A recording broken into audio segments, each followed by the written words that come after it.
Hey everyone, welcome back to the I Believe podcast. I'm Megan, and we have the amazing Dr. Shields here with us for another episode of What's Up, Doc. Welcome, Dr. Shields. Yeah, thank you, Megan. I'm glad to be here. Well, we're thrilled to have you. So let's jump right in. Tell us a little bit about your backstory. Oh, my backstory. Well, it goes to Western Pennsylvania. So I was born in kind of the countryside of Western Pennsylvania, uh, attended schools there, and wound up in college at the University of Notre Dame. And then I went from Notre Dame to the University of Pittsburgh for my medical school training. And from there, I went to Wills Eye Hospital for my ophthalmology residency. Then the best thing in my life happened. I met my husband. But my career was also honed or polished at Wills Eye Hospital. And I've been at Wills for now 42, 43 years, and I have enjoyed pretty much every day. That's amazing. When did you know that you wanted to be a doctor? I think I knew I wanted to be a doctor when I was in high school. Um, I would do house calls with my father, who was kind of a general practitioner, maybe interested in cardiology, but it was before they had a lot of fellowship trained doctors. So I would tag along with him to see his patients in their home. And I always enjoyed like the discussion and how he cared for them, and how he would do the blood pressure and listen to the heart. And I thought, yeah, I think I can do this. But reality set in, and I said, when I was in college, maybe I should be a pharmacist or something that has more regular hours. And I thought very seriously about going into pharmacy.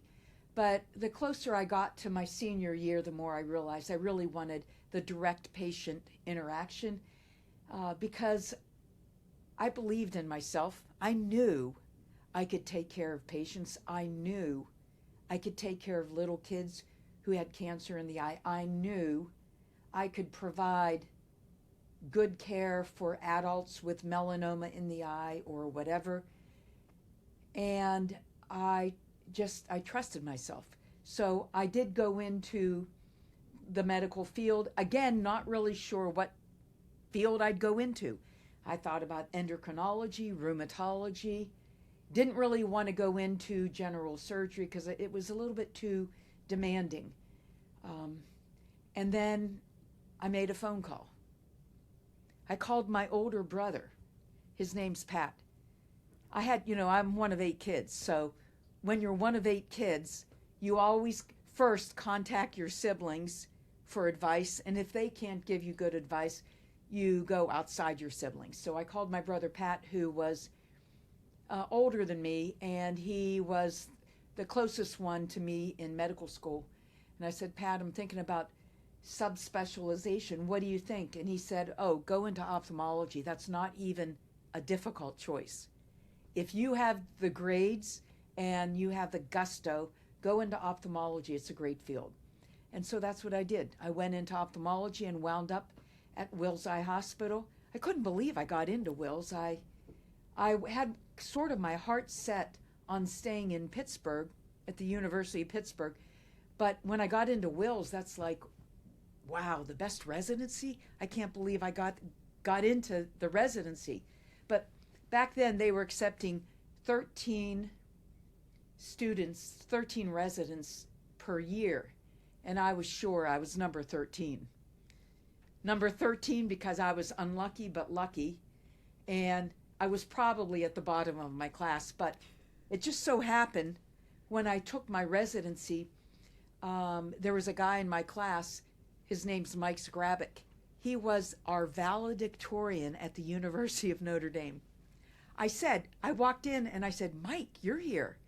And we couldn't believe it. Two Notre Damers in one class. That's amazing. Yeah, it was amazing.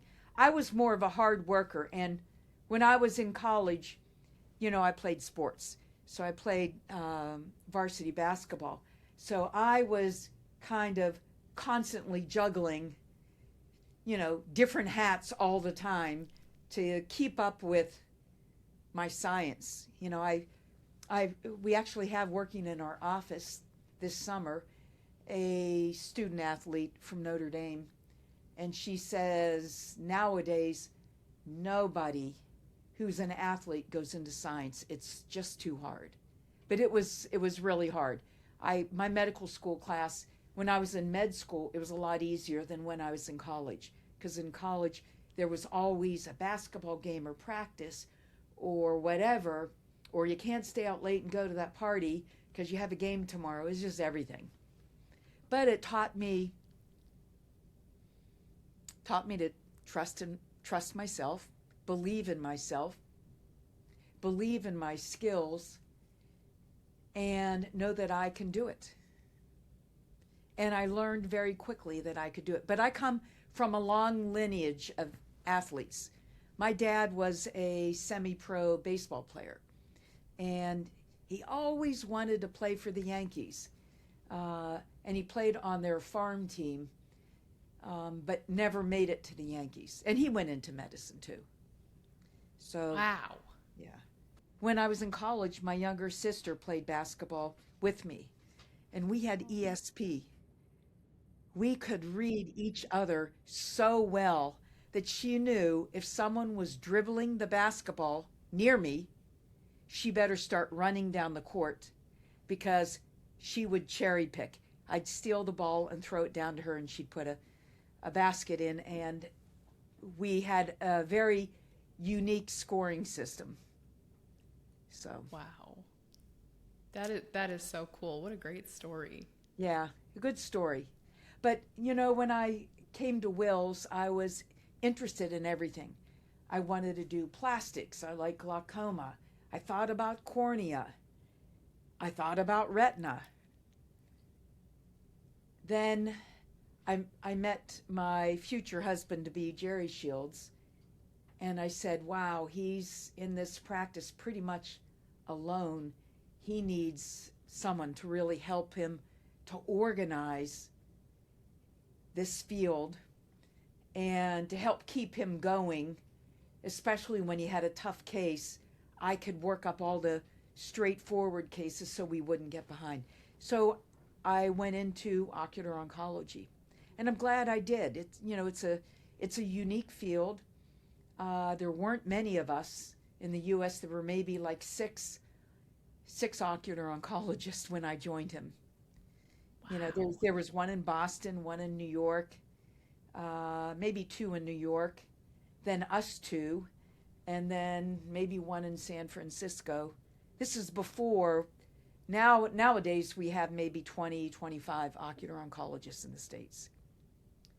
But we worked hard, and Jerry was working 7 days a week, and I told him I'd like 2 days off on the weekend, and we got ourselves kind of organized so that we could work 5-day weeks, and our patient volume grew, and it grew to the point that we were seeing 50 new patients on a Monday. New patients. That's a lot of work. And at one point we had like 5 doctors all working together, and it was really big business. Now we're down to 2, maybe 3 doctors working together, and we still see, Monday we saw 36 new patients, and today we had 70 follow-ups, and it's a very busy practice.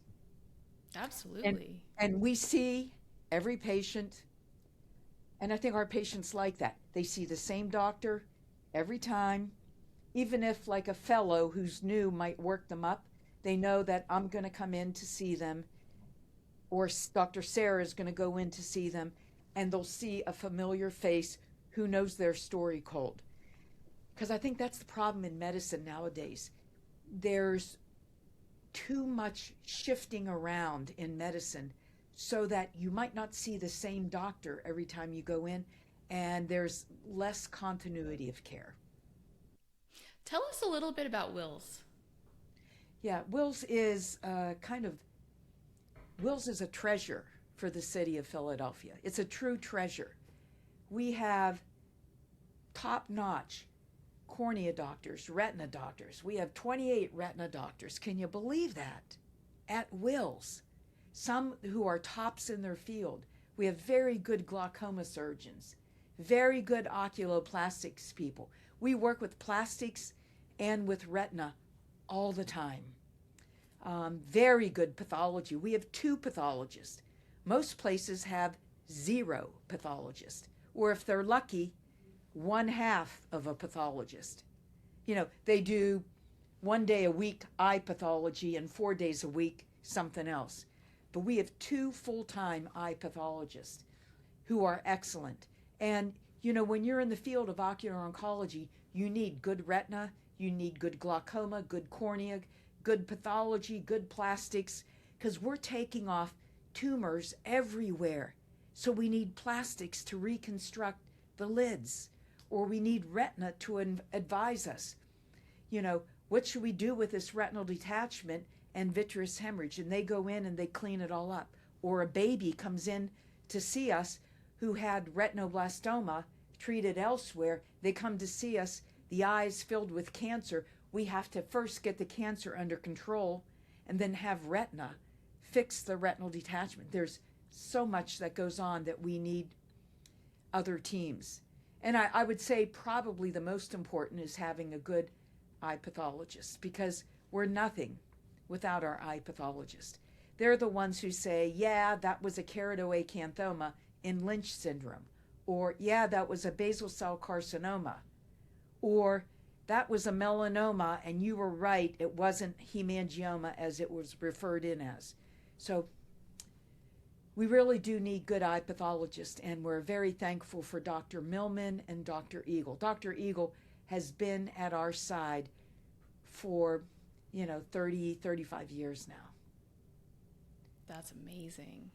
Yeah. So, in our practice, I'll say a few more words about Wills. Wills, as I mentioned earlier, is like a treasure. It's like a treasure of diamonds, because if you're seeing at Wills, you're going to be seeing one of the top 10 doctors in that field. I mean, we have very good cataract surgeons, and we use them judiciously. I told one patient today, she was a young girl who only had one eye. She needed cataract surgery, and we couldn't break her capsule, okay? And I told that to our cataract surgeon. He says, I can do that. And he went in, cleaned her up. We could see her retina. We could see the retinoblastoma that was completely regressed. She looked beautiful. But we use them judiciously, because you can't barrage them with patient after patient. They can only see so many of these hard patients. So we have enough doctors to go around so that we can, alternate patients per doctor. Yeah. And we have a lot of very good young doctors being trained and staying on at Wills. Good young plastic surgeons, oculoplastic surgeons, good young retina doctors that we, interact with all the time. So, the more senior doctors kind of move on, and the younger doctors come in and help out. What do you believe makes a great doctor? I think it's one word. It's one word, but maybe it's 2 or 3 words. It has to be a person who honestly cares about the patient and knows what is right as far as an approach. So you wouldn't consult me on how to treat an epiretinal membrane, but you would consult me on how to treat a retinoblastoma. I would send the epiretinal membrane to one of our retina doctors, and I'm not going to pretend like I know that, but I know how to treat cancers, the whole spectrum of cancers. So it's one who really cares for the patient and understands their concern, and who knows what is right, the right approach, and who is devoted to their specialty. determined, disciplined, will stay until the job is done. And last week we had to catch a plane to Mexico because we were going to Monterrey, and I was operating with my associate, and it was getting kind of close to the time we had to leave for the airport. But I said to my associate, we got to stay until we get this done. We can't leave early. And, that's what a true doctor would say. Nothing interferes with patient care. In fact, my pet peeve is this: cell phone. I never answer cell phone in front of a patient. I'll never answer a call on a cell phone because I think my day in the clinic is for the patients. It's not for me to talk to somebody, that is not relevant to patient care. I answer my cell phones fast. I answer all my text messages fast. But when I'm operating or with patients, I'll only answer in between patient care. I'll never answer in front of them. I've seen doctors do that. And I think that sends a message to the patient that they aren't the most important concern for the doctor. So a good doctor has to really care for each and every patient. When you go in to see a patient, you have to be thinking. You have to think when you see a patient with a melanoma, is it regressing? Did the fluid go away? Did we appropriately treat with a PRP to protect this patient's vision? What are we concerned with here in this case?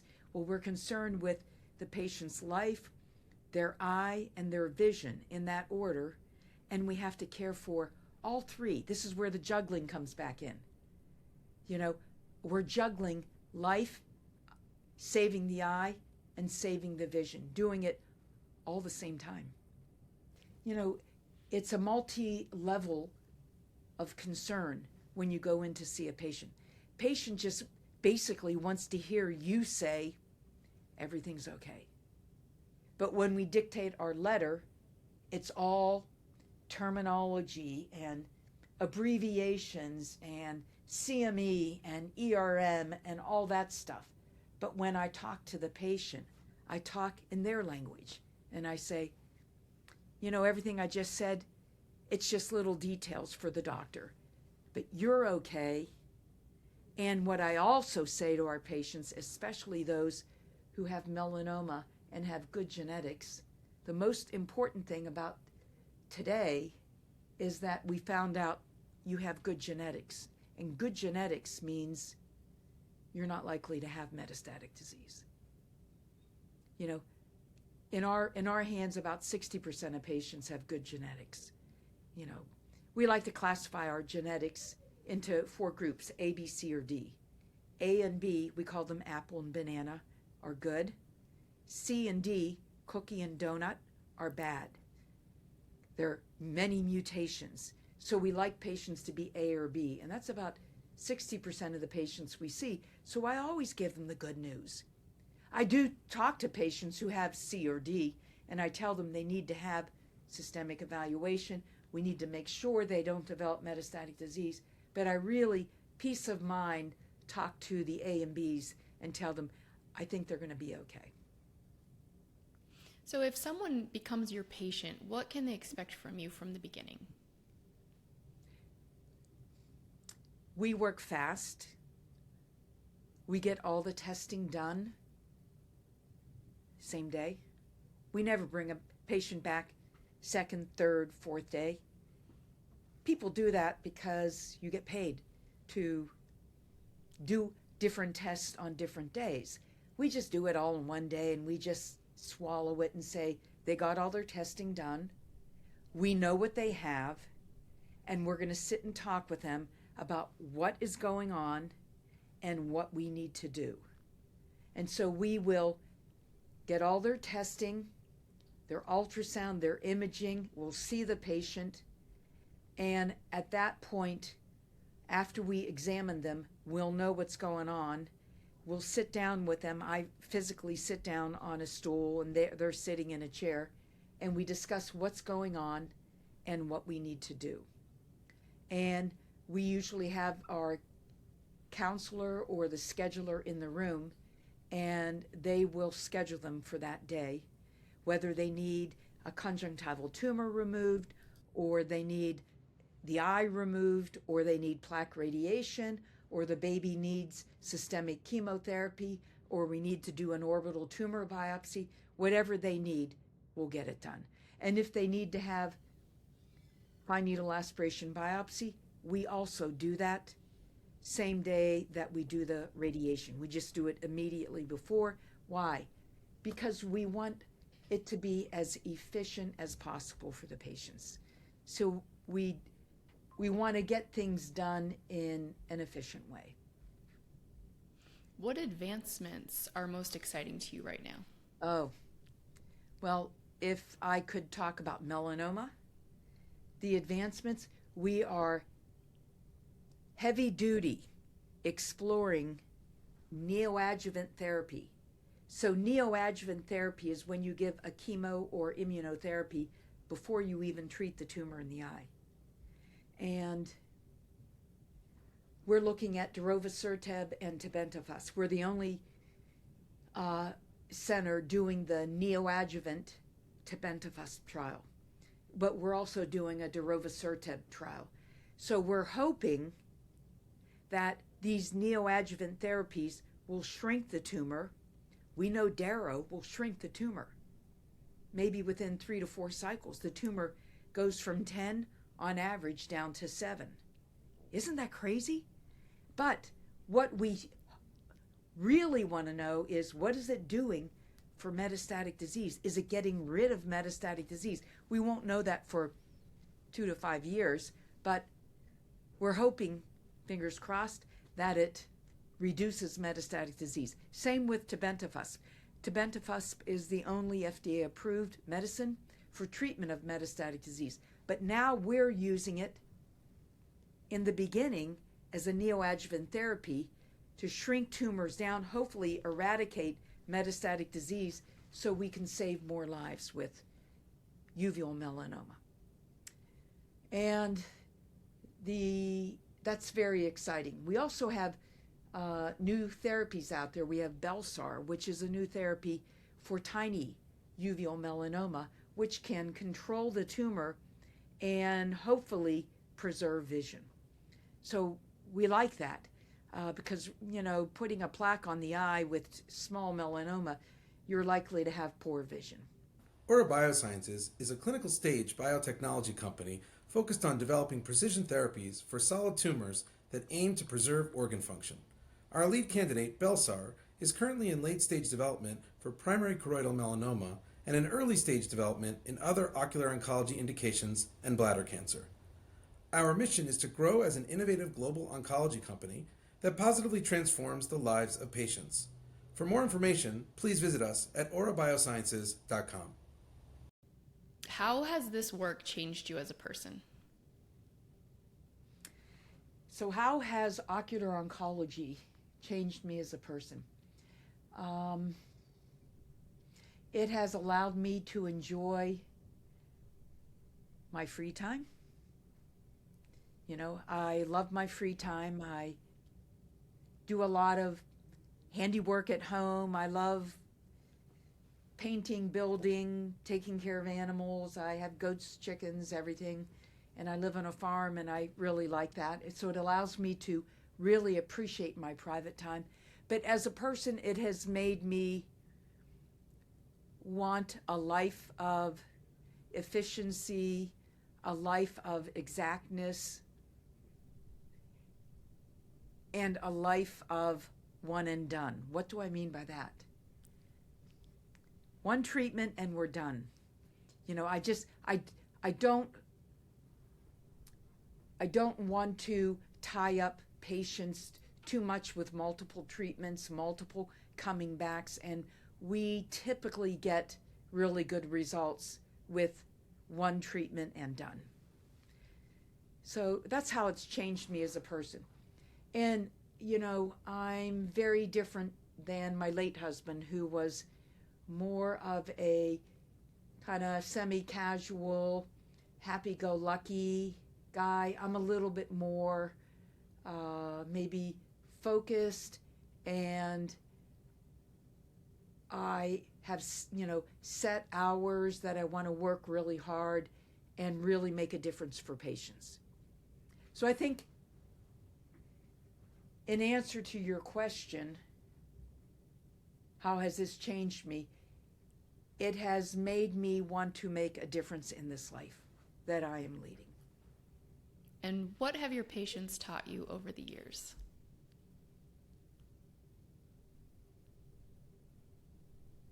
They've taught me to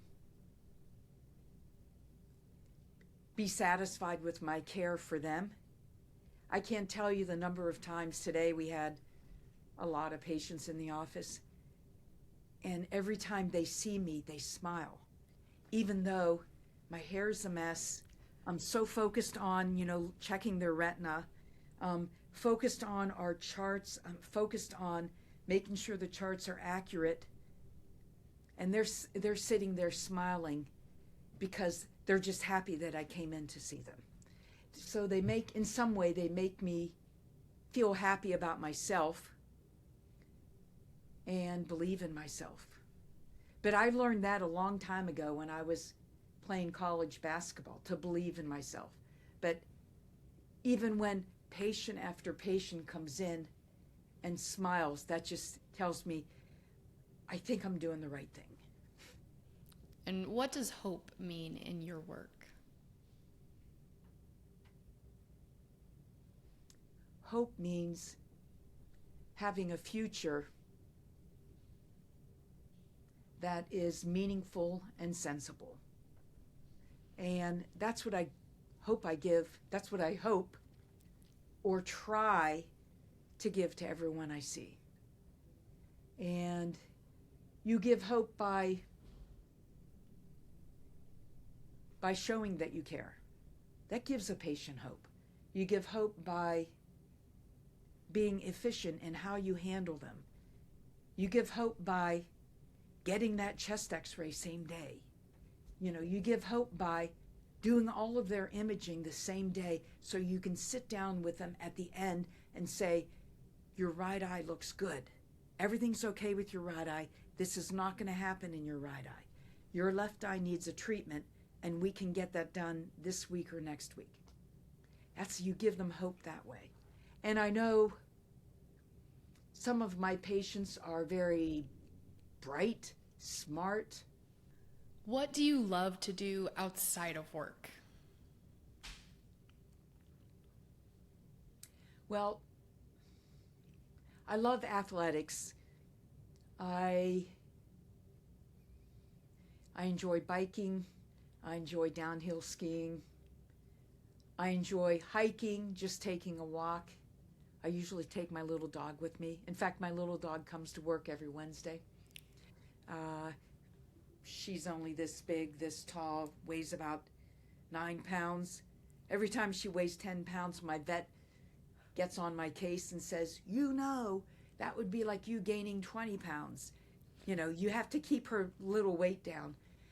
But I bring her in to see all the children with retinoblastoma. So I enjoy athletics, but I also enjoy handiwork around the house. I really enjoy that. Right now I'm in the middle of painting a picket fence. I feel like Huckleberry Finn.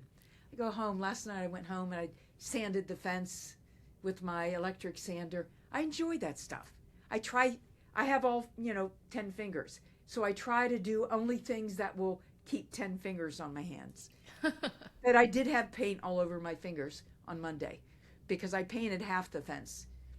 I'll probably paint the other half before this weekend. So I enjoy, handiwork around the house. I enjoy taking care of my animals. I enjoy getting together with, folks, my friends, my colleagues at work. We get together on the weekends. And my kids. I do a lot with my kids. I'm going with one son and his wife and child down to West Virginia this weekend. We just take little trips. We go and see little places and enjoy, I enjoy the countryside. I'm not a city person. I never have been a city person. And the years Jerry and I lived in the city, which was our first maybe 5 years, I got tired of stepping over people sleeping on the sidewalks. I enjoy stepping over a fence on our farm and, lifting the wood or bringing in dog food or constructing something. I enjoy the countryside. Who has had the biggest impact on your life? My children have had a big impact on my life, and my siblings have too, but the biggest impact was my husband, Jerry. He's the one who got me interested in ocular oncology. I would have probably been doing oculoplastic surgery or maybe retina. And he taught me a lot in life. He taught me how to enjoy every day. Even if it's a bad day, it's a good day. Even if it was a tough day, it's a good day. Even if things didn't go right, it's still a good day. So I learned from him how to appreciate every day. I mean, we would drive into work and Jerry would say, "Don't we have the best job in the world?" And I'm like, "Some days, but not all the days, But he taught me how to enjoy every day. And he also taught me how maybe not to worry about things so much. Everything's going to be okay. Things will be okay, don't worry. So he had the biggest impact on my life. And when it came time to, for example, we used to take our kids out to Colorado to go skiing. And I used to look at, oh my gosh, this is costing us so much money. He said, "Don't worry, we'll never miss it." And he was right. It was so worth it for our kids to have those memories, skiing in Colorado or going to the Jersey Shore and enjoying that time there. They will never forget those memories. So I credit him with a lot. Needless to say, he taught me a lot about ocular oncology too. But a lot I taught him though too. Because he was from the days when radiation was used for retinoblastoma and we weren't using neoadjuvants and uveal melanoma, and all that has come about. The chemotherapy for retinoblastoma and the neoadjuvants for uveal melanoma has come about in the past, 20 to 30 years when I was more leading our service. But I couldn't do this alone. I have lots of good staff. I have really good technicians and schedulers and counselors and head of the office. I call him my CEO, and my executive secretary. I couldn't do it myself. It's just, it requires pediatric oncology, medical oncology, interventional neuroradiologists, neurosurgeons, good pathologists, good team in retina, plastics, everything to make this all work. Absolutely. So to all those young people out there looking to start a practice in ocular oncology, it takes about 10 years to build a good practice where you have everything you need. Sometimes it's a little easier to just join a practice. You already have all of those persons in place, and you just move on in and gradually take over. That's what I did. Mm-hmm. All right. We're going to go into our lightning round now, where I'm just going to ask you some questions and you just give me sort of a quick rapid fire answer. So first one is, what is your go-to Starbucks and or coffee order? I never order Starbucks. It's too high octane for me. I get Dunkin'. It could be tea. Okay, Dunkin'. What do you get? I get Dunkin' with 2 creams, no sugar. Okay. Morning person or night owl? Total morning person. I get to work at 5:15, 5:20 a.m. Ooh. And what is your favorite way to spend a day off? Usually with one of our kids doing something fun or worthwhile. Worthwhile, like cleaning their garage. I love doing that. I love organizing things. So, and I've done all that, cleaning garages, basements with the kids, just because it took them so long to move into a house. Yeah, I would like you to come to my house. Yeah, I could organize it. I would love that. What is your favorite vacation spot? Well, we have a little home down on the Jersey Shore. It's in Avalon, and that's my favorite vacation spot. But my best trip ever was to South Africa on safari with Jerry. Oh, it was an incredible adventure. All night long, we could hear animals. Oh, it was pitch black. We could see all the constellations in the sky. It was beautiful. But I still see some of that and get some of that on our farm. But it was like on steroids when I was in South Africa. What is currently on your playlist? Well, you're probably not going to like this. I like Johnny Cash. I like country western music. So I like any song by Johnny Cash, especially when he sings with June Carter. She was his wife, and boy, they have some great songs together. So I usually like country western. I'm going to move up just a tad more recently. Nothing, I don't listen to rap. I don't listen to anything too recent. I do like, these are groups that you probably have never heard of. The Letterman, because one of them, Tony Butala, went to my high school. And the Carpenters, I always thought they had great music. That's who I would put on my playlist. But it would start out with Johnny Cash. I love all of that. What is your favorite movie or TV show?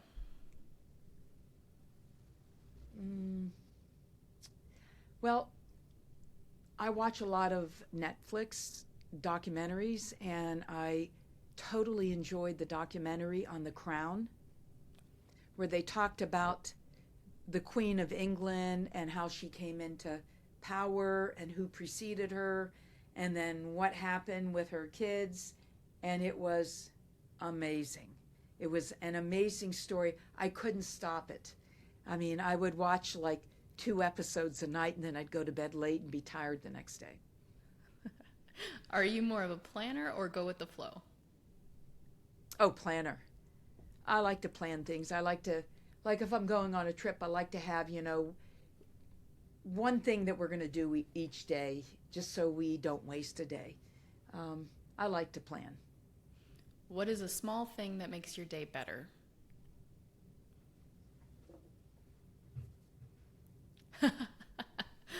Dunkin'. A cup of Dunkin' coffee. And guess what? It's not every day, but most days, Debbie at our front desk goes out and gets herself a cup of coffee, and she gets me a cup of coffee. That's sweet. I bring in tea to drink. But if I have a choice of tea versus a Dunkin' coffee, I get Dunkin'. Yep. Do you have a favorite quote or mantra that you live by? I would live by, don't worry, everything's going to be okay. I love that. They say, you torture yourself twice if you worry about it and it happens, or if you don't worry about it and it happens, then you only torture yourself once. Yes, and it's funny because one of my kids had difficulty with calculus in college, and I said to him, he didn't get a good grade, and I said, don't worry.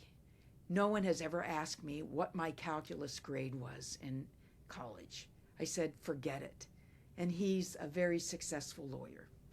So it doesn't matter in the long run. I agree. What is the best advice you've ever received or given?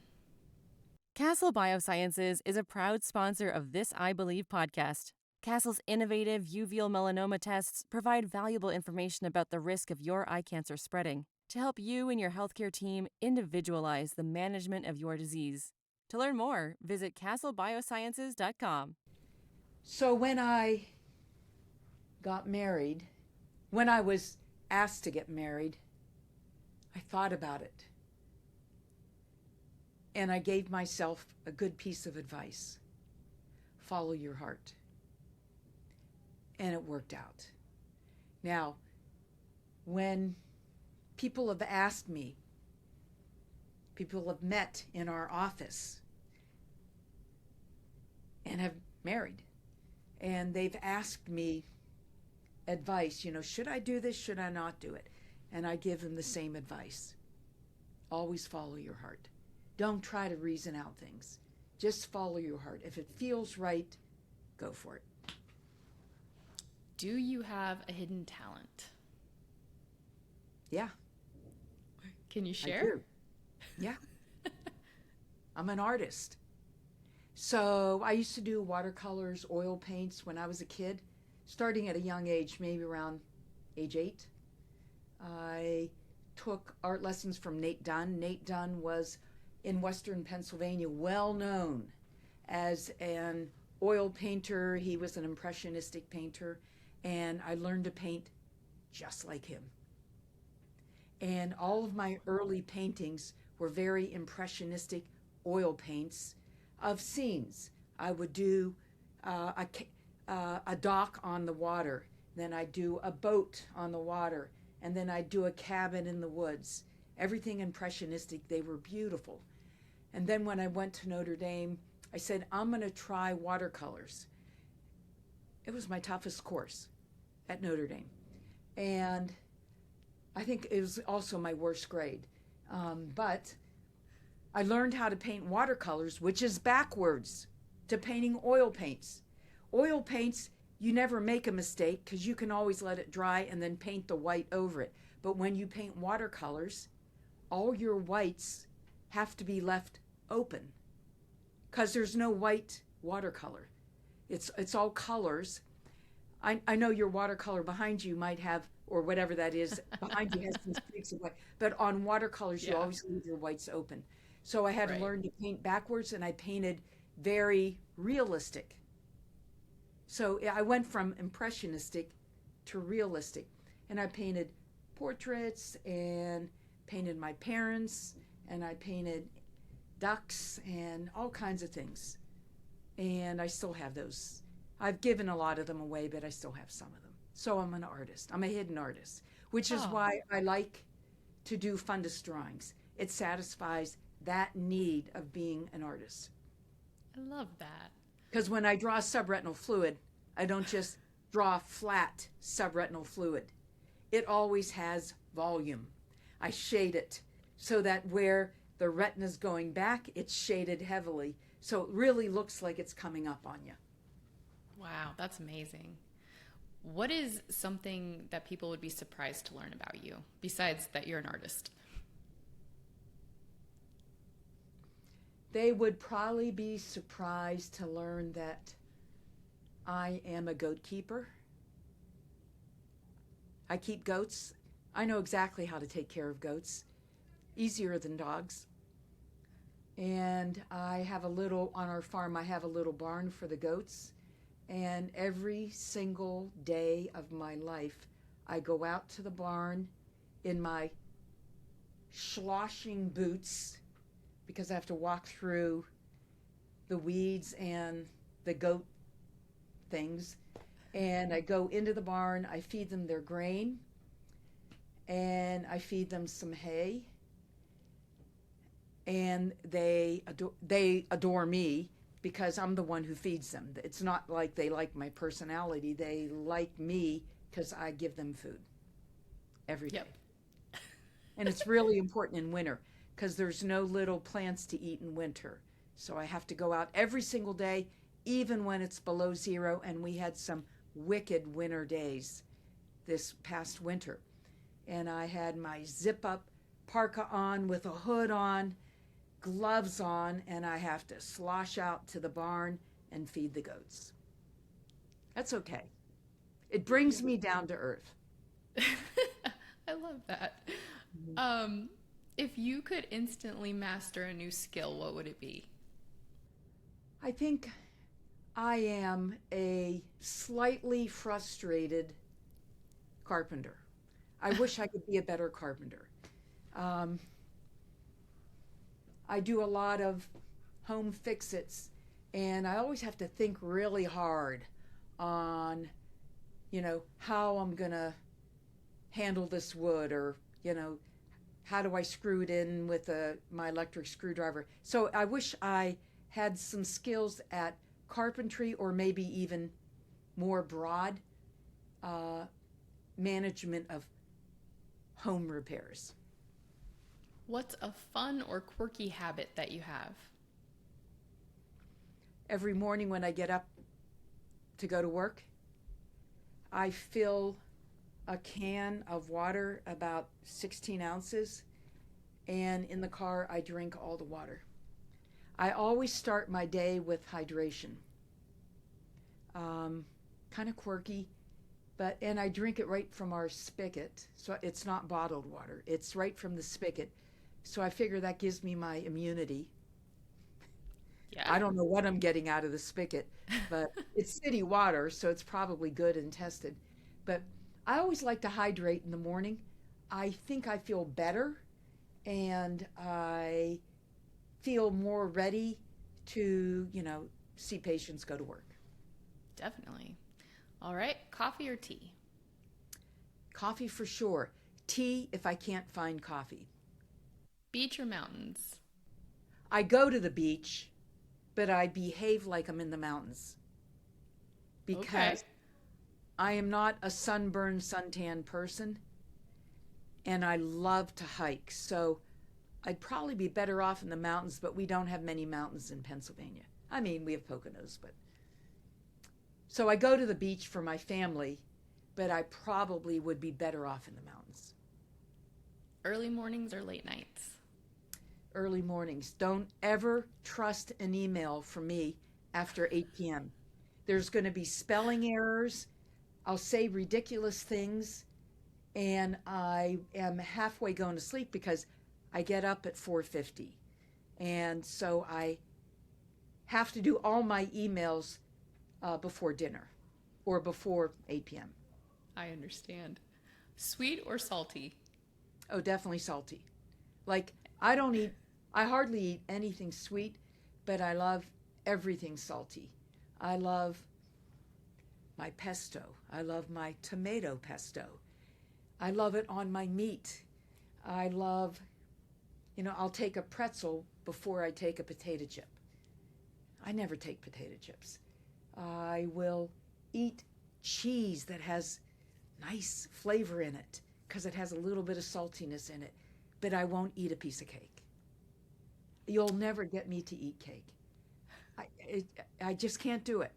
But I will eat, if you serve me cheese, I will eat cheese with olives. That's like a big load of salt. And what is your favorite salty snack? Cheese. Cheese. I can get on board with Cheese. that. Yeah, cheese with horseradish if I'm feeling bad, like really bad, because that really makes me feel good. But if I am a little bit worried about cholesterol, I'll eat mozzarella cheese because that has low cholesterol. And my cholesterol was high, so I try to cut out ice cream. I used to like ice cream, but I told myself I can't have it because of my cholesterol. So, but I still eat cheese, so go figure. Yeah. Well, you got to have some joy in your life, right? Yeah, that's my enjoyment. Yeah. Definitely. All right. Well, that is actually my last question. Is there anything else you wanted to add before we wrap up? No. Well, thank you for the interview, Megan. Absolutely. Thank you so much for being here. We really appreciate it. We appreciate your time. And for everyone watching, thank you for watching. Please check out our website, acureinsight.org. Please check out our sponsors' websites. A huge thank you to our sponsors. This podcast can't function without our sponsors, and we wouldn't have sponsors without our viewers. So we want to thank everybody watching and the sponsors, and we will see you all next week.